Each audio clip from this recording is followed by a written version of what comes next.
Welcome to True Crime Garage. Wherever you are, whatever you are doing, thanks for listening. I'm your host, Nick, and with me, as always, is a man whose reality is realer than yours. Here is the captain. That's right. I've had cameras on me since birth. It's good to be seen and good to see you. Thanks for listening.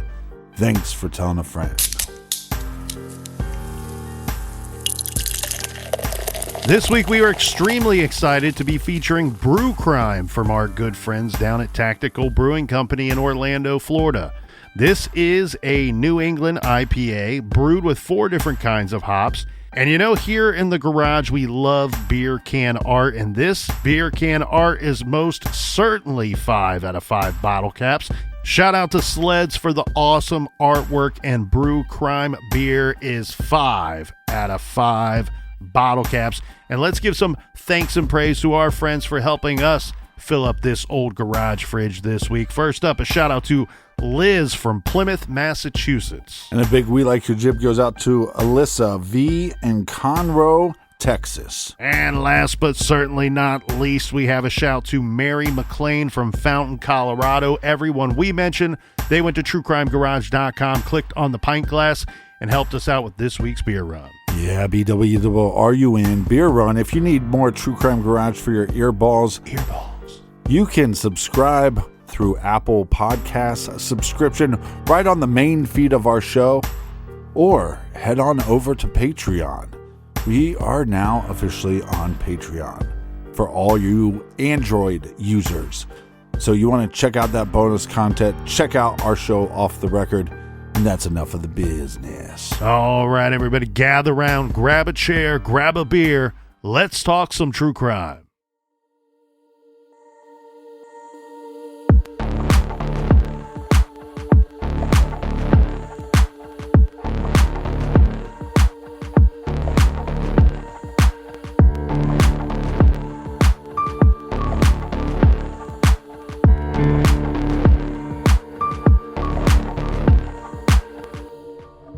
A hardworking, pious, honest, and kind woman battles pervasive harassment at her workplace.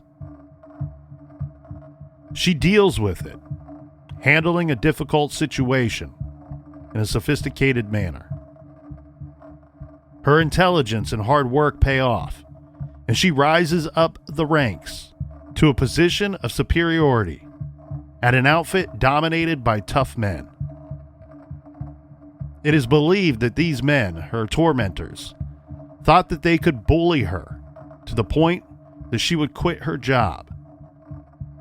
But Susan Taraskiewicz was tougher and smarter than they were.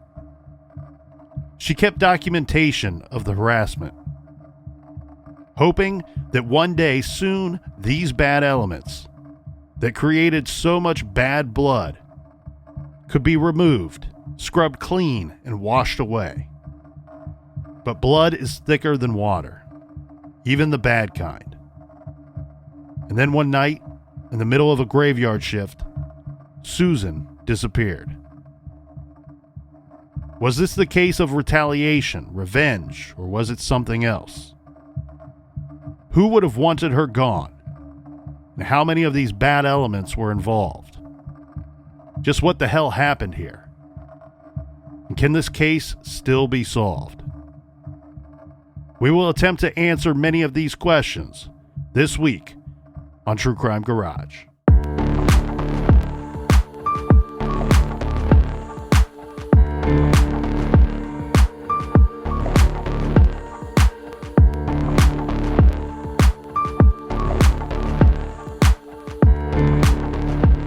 Susan Taraskiewicz was born February 13th, 1965 in Everett, Massachusetts. She grew up in a blue-collar town, the blue-collar town of Saugus. Susan was the middle child of 3 kids born to parents Ronald and Marlene Taraskiewicz. Ronald was a tractor-trailer dealer, and Marlene worked at the local grocery store. Susan had one sister, Deborah, and one brother, Ronald Jr. The family home was known in the neighborhood because it was a pink ranch. Little pink houses there, Captain. Now, to neighbors and those who knew Susan's family, they all rave about how sweet, generous, and friendly Susan was, or as everyone called her, Sue. Sue was athletic and active. She enjoyed running, roller skating, and soccer. In 1983, she graduated from Saugus High School. While there, she had a reputation for being quiet, but also a reputation for being sweet, helpful, and nice, both to her teachers and classmates. Not only was Sue athletic, but she had an artsy side, and she was known for making crafts. She enjoyed sewing and creating holiday decorations. She was very active in the Catholic parish church that her family attended, even teaching Sunday school and serving as a Eucharist minister. She went to community college for a bit. She aspired to be a cartoonist, but that didn't really seem to pay the bills, so she sidelined her dream for a more regular job, more regular work. And she ended up taking a job at the same place that many other locals did back then. This is the Boston International Airport, or Logan International Airport. And we all know how this goes. You get a new job. You're thinking that life is on the up and up. But her life, Sue's life, becomes more turmoil than happiness. That's exactly right. And that's what we will find when we go through the events leading up to the time in question, that her life was filled with turmoil. Now, we mentioned some of the problems she faced at work in today's trailer, and we will get into her work stuff very shortly. But in her personal life, it was also in major flux leading up to the time in question. She had just broken up with a long-term boyfriend who was an employee of an airplane fuel company, and she left the Catholic church in which she had been raised to join a fundamentalist Christian church. Susan was clearly seeking something at that time in her life. She typically worked the night shift and then went straight to Boston Church of Christ services in Danvers on Sunday morning after leaving the airport. She also attended a Thursday night Bible group. Her friends and family described what the Boston Globe referred to as a fervent commitment to the extremist church, whose fundamentalist teachings and demands were thought to be by some controversial. This church was even termed a cult by several people. Now, two of Susan's friends who spoke with the Boston Globe, this is Vicky Boone and an unnamed woman, both said that her recent breakup with her boyfriend, it was mutual, it was amicable, and there didn't seem to be any problems there. But she replaced that part of her life with a newfound passion for this fundamentalist church that she had joined. And she tried to recruit co-workers and family members and friends into its ranks. She often brought candy to work to sweetly bribe people to listen to her about her new church and her experiences there. She was so dedicated to this church that she missed out on sleep to help elderly church members when they were ill, driving members to church and to Bible study, and even babysitting members' children so that they could attend services.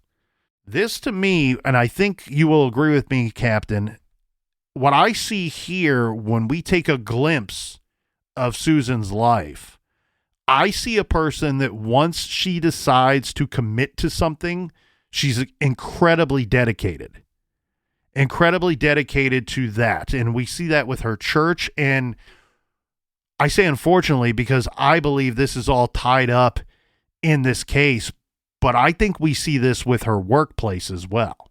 Well, like you're saying, Sue is very dedicated to her church and she's dedicated to this job.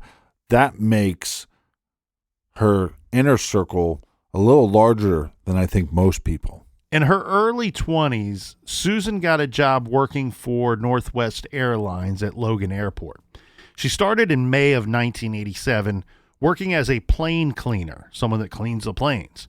At that time, this is a job largely held mostly by women. But she worked her way up to equipment service employee by December of that same year. By 1989, she was hired as a member of the ground crew.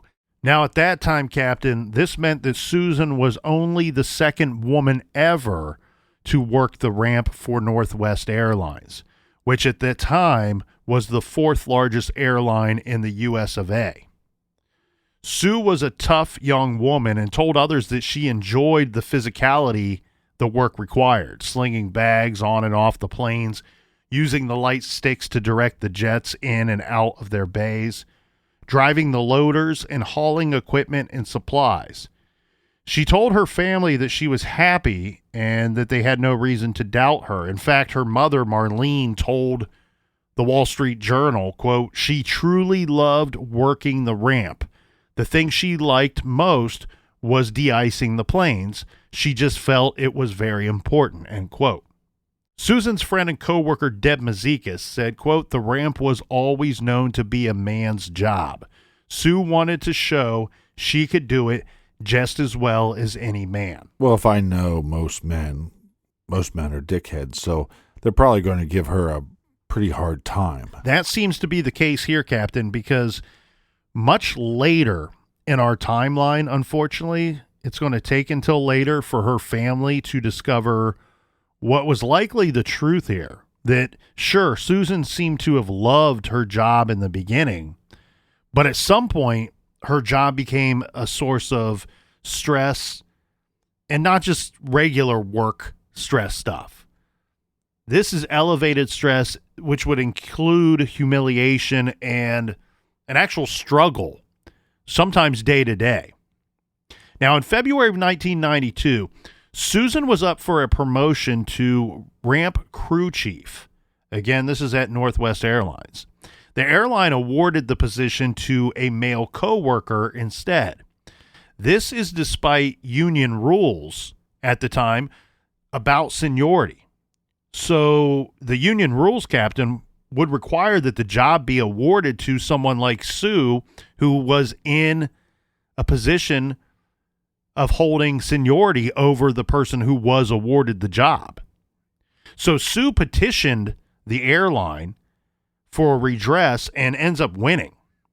And so the ramp chief job became her job. She was the first woman to hold that title at that airline. This put her in a position of superiority over the rough around the edges baggage handlers and ground crew that she worked among and had to supervise. Men passed over for the promotion were irate. And unfortunately, some of these men were rude enough, dumb enough, or both, to let it be known that they felt that because she was a woman, that Susan did not deserve to get the job. Well, let's go through this slowly. She applies for a job that she should have got because she had seniority. She doesn't get that job, so one person, maybe multiple people, make this decision. She then says, this isn't right. So she then sues the company. So then those individuals that made the decision, if they didn't lose their jobs, I'm sure they were reprimanded. And then you have all the people, well, you have the one individual that they gave the job to that they have to take away. Now he's butthurt. And instead of being butthurt at the guys that made the decision, he's going to be butthurt at Sue. Well, and the other thing we need to keep in mind too, this is the union that is telling the airlines, hey, this is what our union has decided is right and fair. What is right and what is most fair is that the person with the most seniority who applies for the job should have first crack at it. And that person is Susan. The individual that got the job and then they had to take it from them, the individuals that gave him the job instead of Susan, it would only make sense that they're a part of the same union. Right. Right. This is a weird situation. Like, and you do see this, like you have these groups that are supposed to be individuals banded together for one common good. But when things don't work out for them individually, all of a sudden they want to break the rules or they don't think that they were treated fair. No, you decided on those rules together. You decided on what was most fair together as a union. So you should stand up for your union brothers and sisters.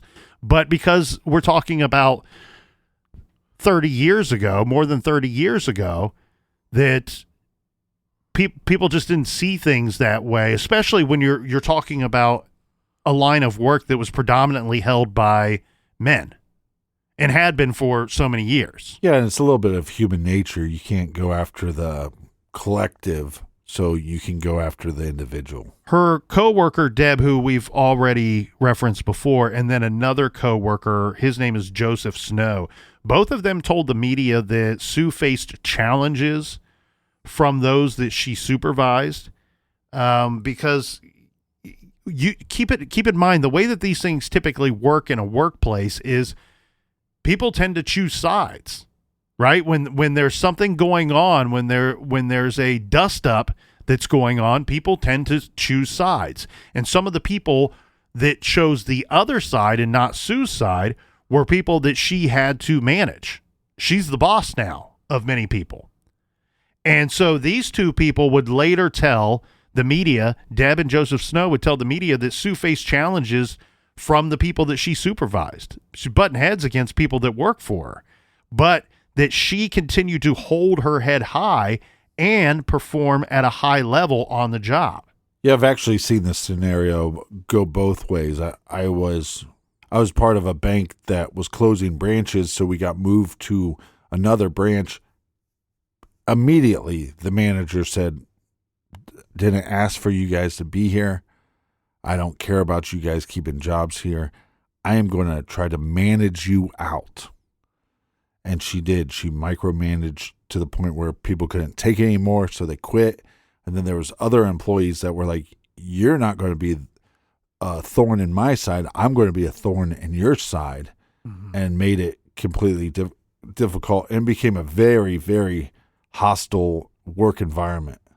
And things like pay and having jobs affect everyone's livelihood, and it affects people's families. And it makes sense that people could even get to the level of hostile regarding these situations. But it's also like, let's try to keep level heads here and make sense. And again, here in this situation, we're talking about a unionized job and a unionized situation where they're supposed to be voting on things collectively and deciding as a group.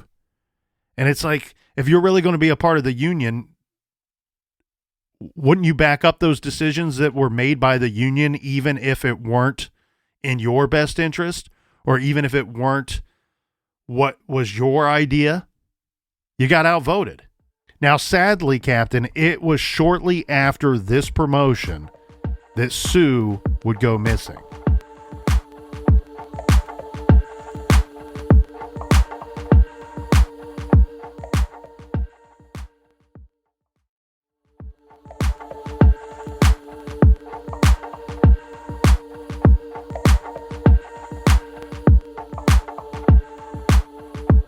All right, cheers, mates, onward and upward, and cheers to you, Colonel. Good to have you back in the good old state of Ohio.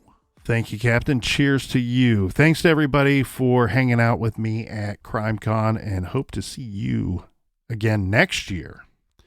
So now we're going to have to jump forward here, Captain, to September of 1992.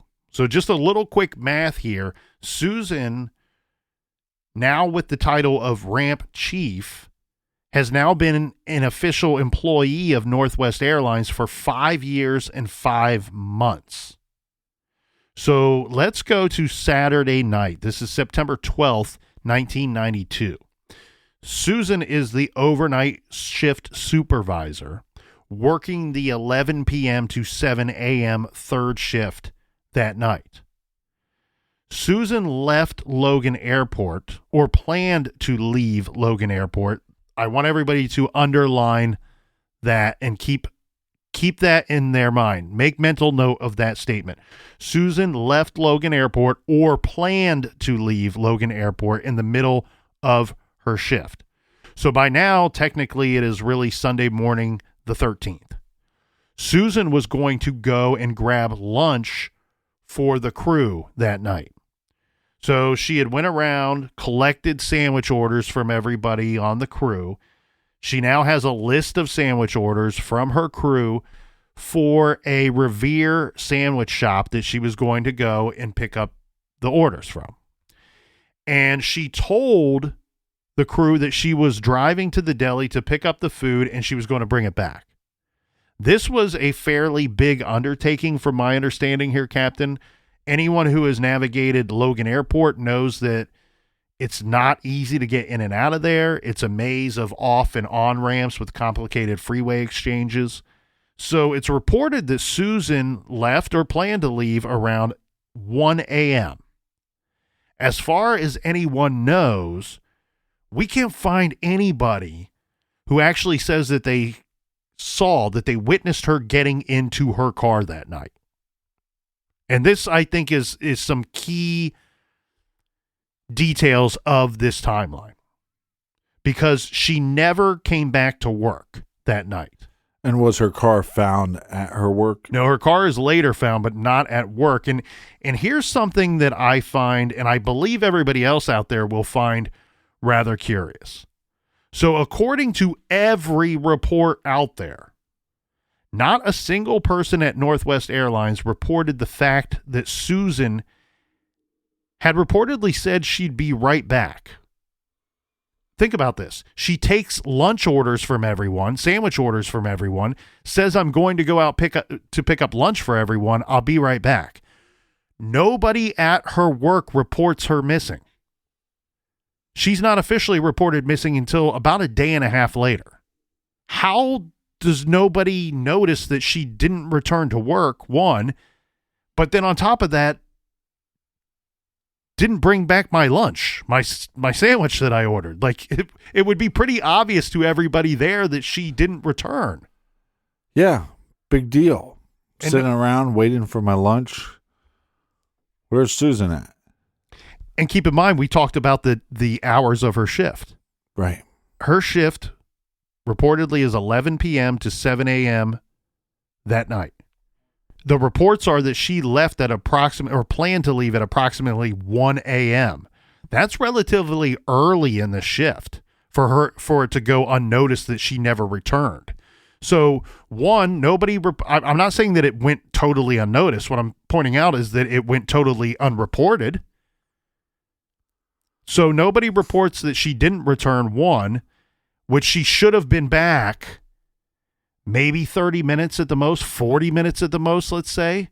There's still 5 hours plus of that shift left. So you mean to tell me that a whole crew of people who were waiting on their lunches and who would be working and supervised by this individual for 5 hours, 5.5 hours, right, additional hours, never noticed to the point of telling anybody that she was missing or didn't return? Very bizarre stuff there. Well, and we don't know what their work schedules were like and how often they saw her. You know, I've worked in warehouses before where you might see the boss a couple hours in the morning, but maybe once it hits lunchtime, you don't see the boss around lunchtime. But here it's significantly different, because you have, again, a set of people that are waiting for their lunches. They're waiting for her return. You think that one of those individuals would have said, this is a little strange that she hasn't made it back yet. We should let security know this. We should let somebody know this. I'll give you a very similar scenario that I'm sure almost everybody's experienced, because not everybody's boss brings them lunch. I don't know the setup. Did they hand in money? Was she willing to buy? Was this a regular thing or an irregular thing? I don't know that setup. I'm not going to pretend to know. But I do know this setup and understand this setup, which I think most people will. How many times at a job has somebody said, hey, man, I want to take a lunch, boss lady, boss person, I'm going to take a break. I'd like to take a break, or I need to make a phone call. And the boss tells you, no problem. You can go to lunch as soon as I get back from this, or as soon as I get back from my break. We've all been there. And what happens after like 20 minutes, 30 minutes, 40 minutes go by? You start checking your watch. You start checking the clock. Because hey, I'm expecting that break. And then you would think after 5 hours, people would have some concern to tell somebody. Now, let's flip it to somebody else who obviously would have concern, Susan's parents.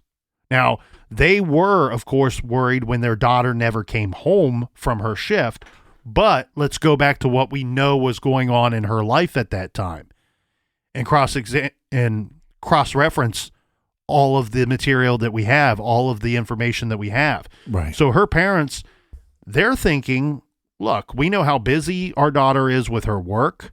We know how dedicated and how much time she's devoting to her church. And so they made some assumptions. Maybe she went to the church to help out after her shift, and that's why she didn't come home. Or maybe she picked up an overtime shift, which wasn't uncommon. But then her parents catch wind that Sue had not been at work on Monday the 14th. So Marlene, her mother, reports her daughter missing at that point. So that's why you have that roughly day and a half timeline between the time it's believed that Susan was last seen by her coworkers in the middle of her shift to when she's officially reported missing, but she's reported missing by her family, mind you. Now, meanwhile, that same day, that Monday morning at 7:30 a.m., there's a worker, an employee at Bravo Tire and Auto Service. This individual, he pulls into work at the mechanic shop. This business is located at Lee Burbank Highway, Route 1 in Revere. As he parks his vehicle, note that that's the same town that she's going to go pick up the sandwiches from the deli. Right. As he parks his car, he's showing up for work that day. He notices that there's a vehicle in the shop's driveway that was not on the appointment list that morning, right? So he sees this car, he goes in, he checks the appointment list. Wait a second, this car's not on our appointment list. Now, mechanic shop, we know how this all works. There's emergencies, there's breakdowns that happen. It's probably not uncommon that someone would drop their car or have a vehicle towed to a mechanic's lot and then phone it in the next day. Hey, need some help. Thing broke down on the side of the highway. But he checks his appointment list. It's not on their schedule. So he goes out to further investigate. And what he notices, we should point out this vehicle, it's a Toyota Tercel, and it's blue in color. But he quickly notices blood smeared on the trunk of the vehicle. And in fact, the way that this is reported, Captain, is that there's so much blood on the trunk of this vehicle that at some point it had not just smeared across the trunk, but the blood had dripped onto the ground near the back of the vehicle. So, of course, the mechanic calls the Revere police. Now, police arrive on the scene, and they have the unfortunate duty of opening up the car in the trunk. And unfortunately, inside, they find Susan's body. They find Susan Tarasiewicz's body in the trunk of the vehicle. She's only 27 years old at this time, and she's dead. Like you mentioned before, we have no eyewitness seeing her get into her vehicle to take that lunch break. Now, you say she was found in her trunk. What else do we know about that scene?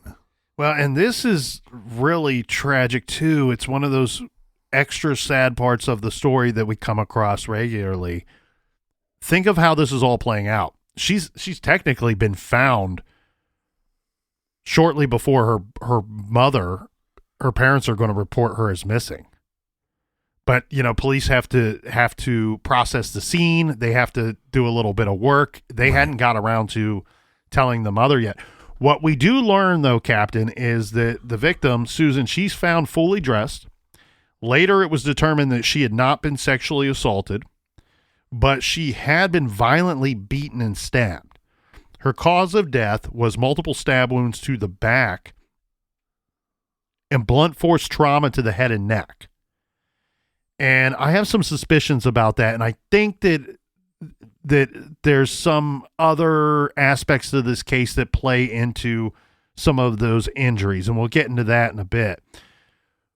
But we probably don't need to tell you that this was very quickly ruled a homicide.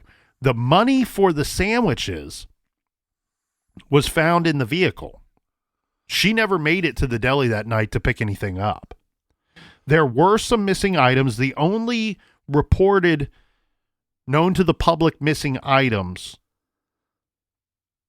and this is what Sue's family alerted police after they identified the body and after they identified her clothing and belongings and such. The family told police that Susan always wore a 16-inch gold chain that had 2 charms on it. One was a Christ head medallion, and the other was a crucifix.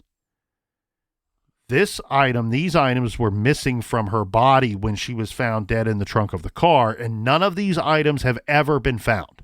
They've never been located.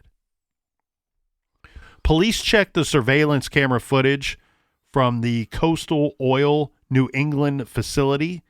This is a business across the street from the parking lot where her vehicle and body were found. So across the street from the Bravo Auto Shop. Whether they saw Susan's car arrive at Bravo, and if so, who was driving it, is unknown. We know they checked the footage. We don't know exactly what they've seen, but what we do know is police have stated that they believe that Susan was actually killed elsewhere and her car just ditched at the Bravo shop. The Bravo car repair place was noted to be very near the Esquire Club, which is a bar known to be frequented by employees of Northwest Airlines. Yeah, when you start breaking down this timeline and you hear that she collected money to go get sandwiches, my first thought... Well, I don't know if she collected... Remember I had said, I don't know... That's one thing that I'm interested in finding out. I don't know if she collected money or if she was buying them or if the company was paying.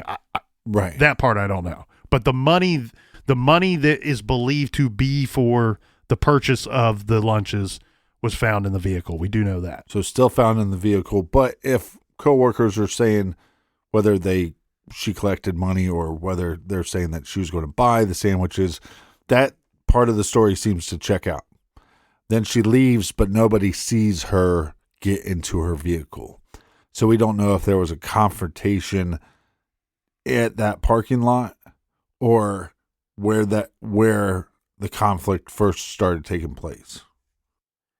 Exactly. And the only thing we really do know is police saying that we believe she was killed elsewhere and the vehicle was just ditched there, which I think is really interesting when you check that against the idea that we know that they checked the surveillance camera footage across the street, but we don't know what they were able to view on that, if anything. We don't know if they could see the car pulling into the lot across the street, Susan's car, or do they have any idea if one person got out or 2 people got out? Right. Because you don't have to be Sherlock Holmes to piece together that if police are telling you we believe she was killed elsewhere, then she wasn't the one driving the vehicle when it was dropped off at that parking lot. Yeah. And were they able to see somebody leave the vehicle? Was there another vehicle that came and picked up an individual after the car was dropped off?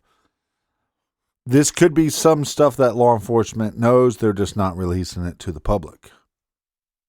And the interesting thing, too, is if there were other people involved, right? People that work together. We have nobody saying that they saw her get into her Toyota Tercel to drive off.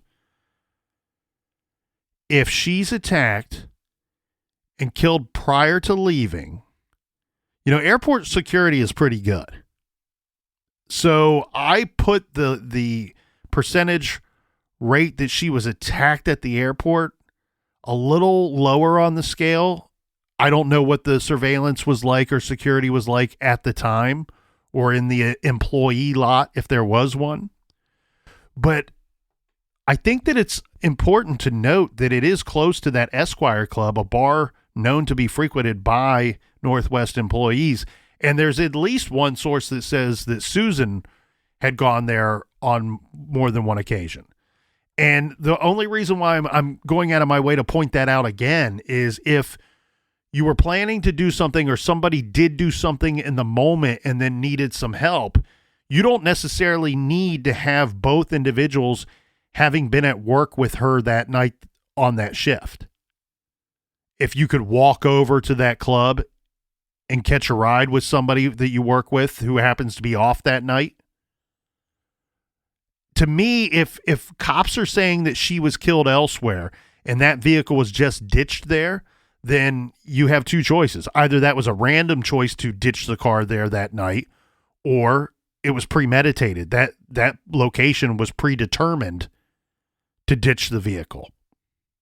And like you said, there's conflict at work. There's people that she's arguing with. I'm guessing some higher ups and maybe some people that work under her. Some lower downs. Yeah, those lower downs. Well, we're going to get into some of those low downs here in a little bit here, Captain. Well, see, what I wanted to know is the day in question. Yeah. Is there anybody that says, hey, an hour into work, fireworks were going off and it was that there was some conflict that's taking place that people were witness of. Right. And look, I don't think that there was one, and I don't have a lot to base that off of, but let's go back to one thing we do know. One thing we do know is nobody at her work reports her as missing.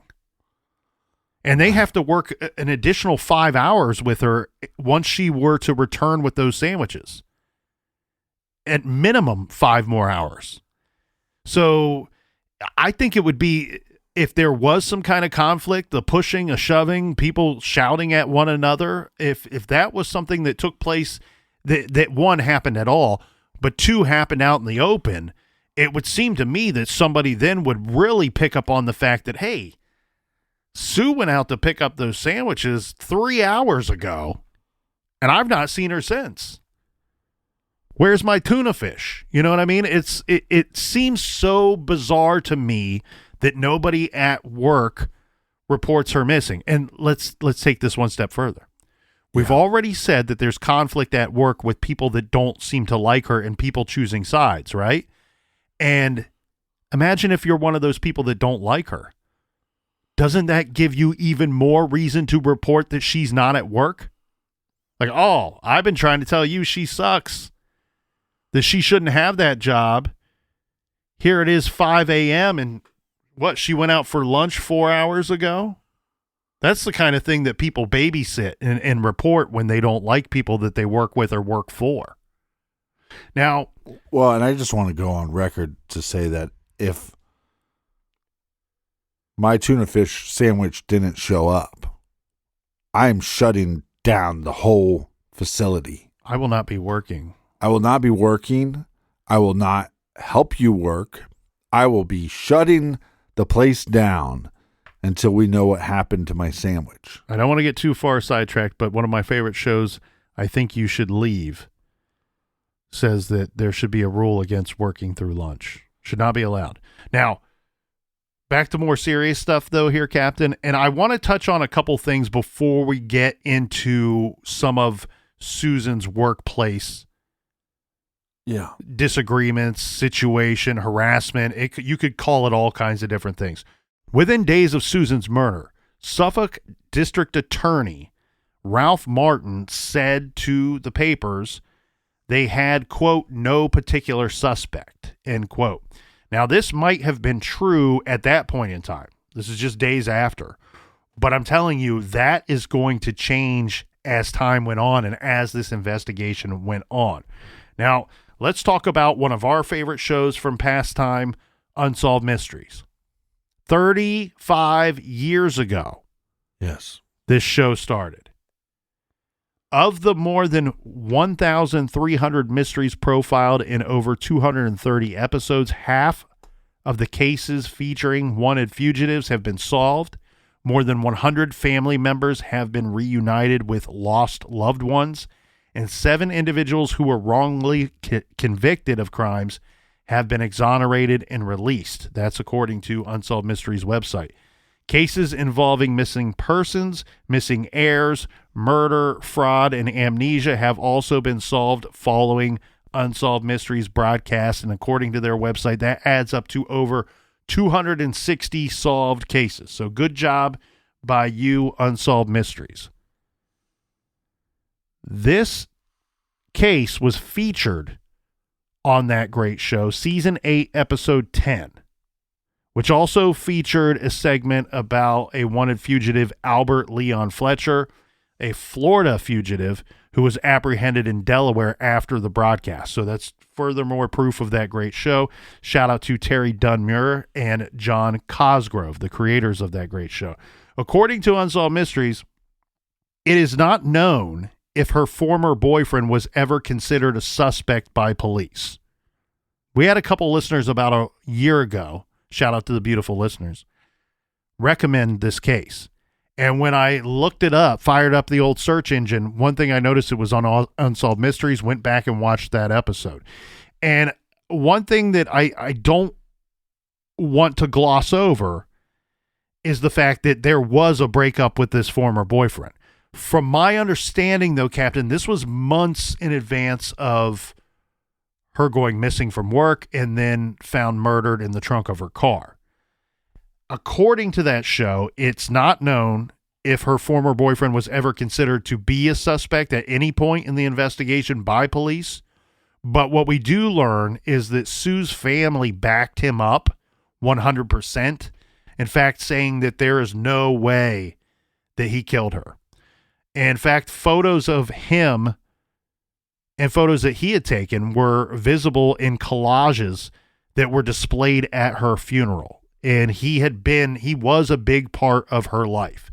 So the family doesn't have any suspicions about this guy, but it was unclear to me if police ever did. But the way that this investigation goes and the route that it starts to take, about a year after she's killed, I think we're going to figure out that police, if they likely looked at the boyfriend, how could you not, the ex-boyfriend, but they had cause and they had reason to move on from him. Yeah, I think any of these cases that there's not answers right away, you look into individuals, like we always say, look into the inner circle first and then move to the outer circle. And when you got nothing, repeat, rinse and repeat. At Susan's funeral, a Snoopy stuffed animal was next to Susan's casket. Snoopy was her favorite character. She had a collection of what's reported to be over 2,000 Snoopies. Wow. And a lot of people say that the character kind of sort of summed up her personality too. This according to her friend Vicky and what she told the Boston Globe. Her friends and family said that Susan was a kind and loving person. Now, when she died, Susan was looking forward to being maid of honor at her sister's wedding, and unfortunately, she never got the chance. Well, while we're on this subject, which one was your favorite Peanut character? Whoever played the piano. I don't really know the Peanuts characters very well. Old Schroeder on the piano. I was a big fan of Linus Van Pelt. A lot of good characters on the Peanuts. Speaking of characters here, Captain, we talked briefly about suspects, and one thing that is very interesting to me here is we have the money that's found in her vehicle. So that would point to the idea that this was not robbery related. There was no sexual assault on the victim. She's brutally attacked and killed and then left in the trunk of her car. Police saying that they believe she was killed elsewhere. I have to believe that they did not have a lot or were not able to pull a lot from the surveillance footage across the street. That's agree. Never been confirmed, but we don't know what they know. But what we do know is that her mother and her family, for a good period of time, believed that Susan was killed by a random individual, that it was a random stranger on stranger attack, which may make sense when you have somebody that appears to have no enemies, but also the vehicle's found in this kind of random location. That makes a little bit of sense. Yeah, we got to keep in mind, though, that her family and police are unaware of the problems at work early in this investigation. Well, and one of the reasons why that would make sense is because what we see in a lot of these cases and what people have studied for years are these patterns.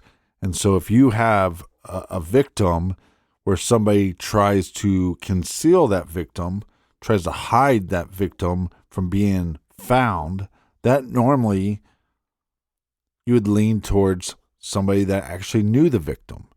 In this case, it's almost the polar opposite, because they parked the vehicle in a public place, so the vehicle is going to be found.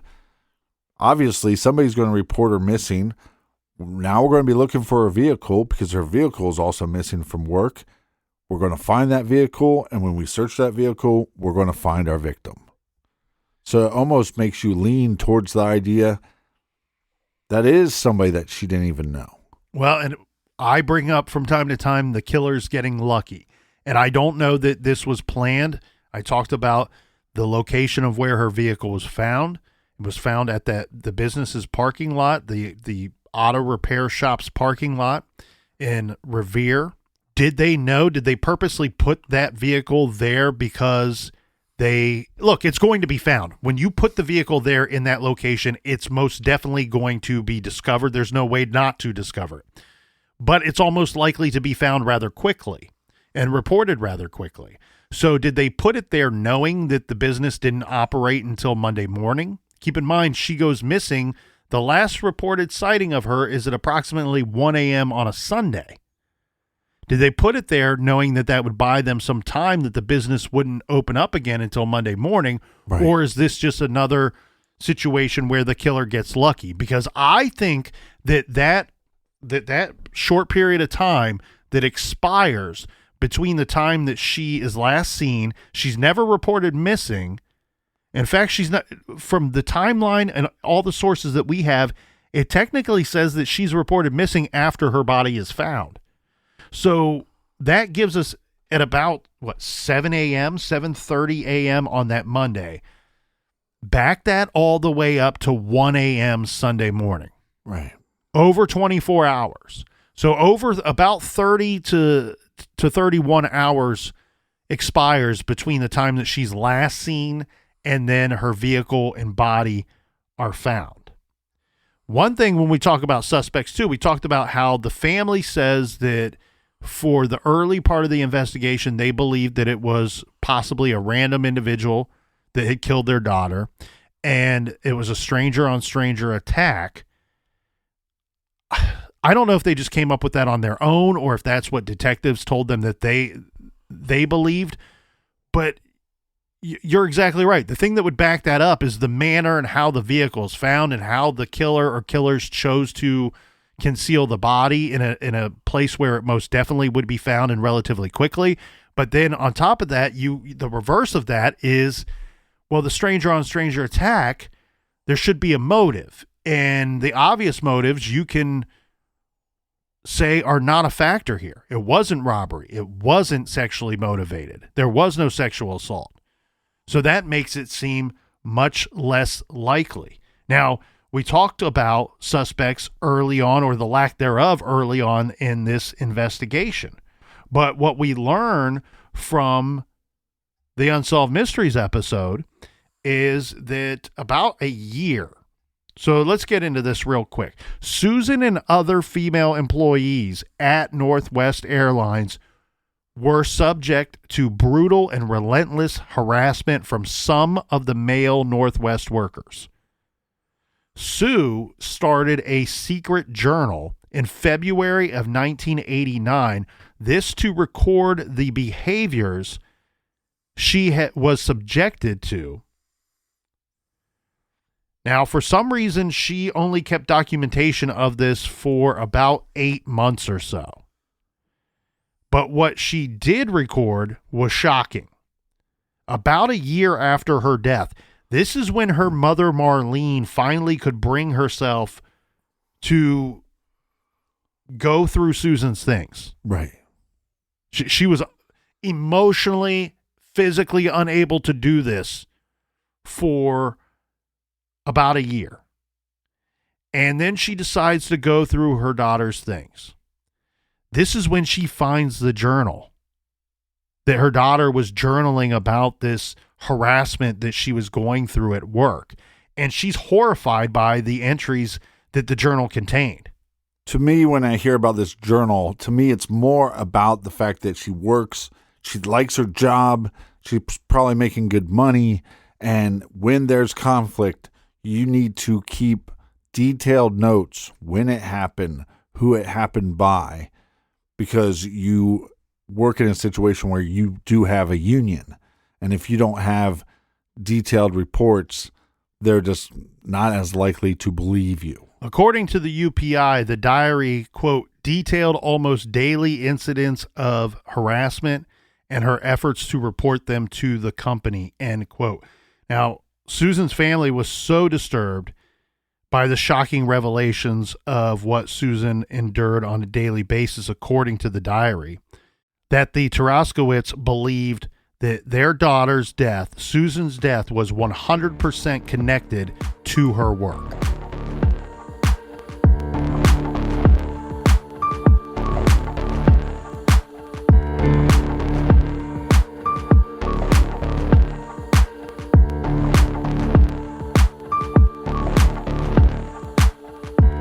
I want to thank you so much for joining us here in the garage. Remember, if you need more True Crime Garage or want to check out Off the Record, last week we did a questionnaire, the Colbert questionnaire. Nick took the challenge. Get to know Nick better. That's on Off the Record through Patreon or through Apple Podcast app. And until tomorrow, be good, be kind, and don't litter.